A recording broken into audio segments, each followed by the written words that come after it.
साल के अंत में तुमने अपने आप से कुछ वादा किया था कि 1 जनवरी से रात दिन एक कर दूंगा। ये नया साल मेरी संघर्ष का आखिरी साल होगा। लेकिन क्या हुआ?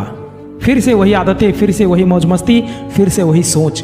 बीते हुए साल ने बहुत कुछ सिखाया है कि अगर तुम कामयाब नहीं हुए तो तुम्हारा कोई नहीं, और तुम इस बात को 1 महीने में ही भूल चुके हो। सोचो ये 30 दिन तुम्हारा कैसे गुजर गया जो तुम्हें पता नहीं चला। और अगर ऐसी ही हालात रही तो सिर्फ कैलेंडर बदलेगा, तुम्हारी जिंदगी नहीं। मेरे भाई मेरी बहन, घर पर माँ बाप को तुम्हारी जीत का इंतजार है। मेहनत करो।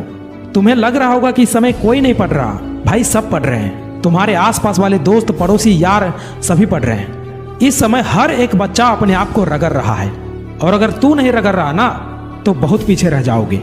ये रियलिटी है।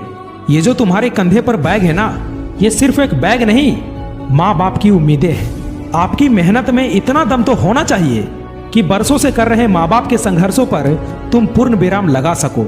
तुम्हें एक कमरे में बैठकर पढ़ाई करना कठिन लग रहा है ना, पूछो उस बाप से जो दिन दिन भर दूसरों के घरों में मजदूरी करते हैं, जो दिन दिन भर ऑटो रिक्शा चलाते हैं, जो दिन दिन भर खेतों में काम करते हैं। सोचो उन्हें कितना कठिन लगता होगा।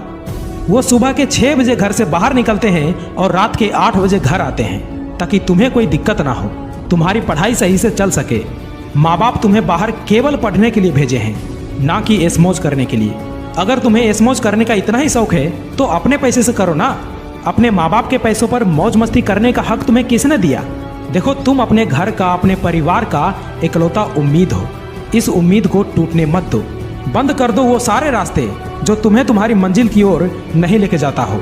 बंद कर लो अपने दिल के दरवाजे और बंद कर लो अपने आप को एक कमरे में। भूल जाओ दुनियादारी, भूल जाओ दोस्ती यारी। गायब हो जाओ 6 महीने 1 साल के लिए। प्रण कर लो, ठान लो कि जब तक मैं अपने लाइफ में कुछ नहीं कर लेता तब तक मैं चैन की नींद नहीं सोऊंगा। ये संघर्ष सिर्फ नौकरी पाने का नहीं है, ये संघर्ष है खुद को स्थापित करने का, ताकि हम बता सके कि कमजोर हम नहीं, हमारा वक्त था।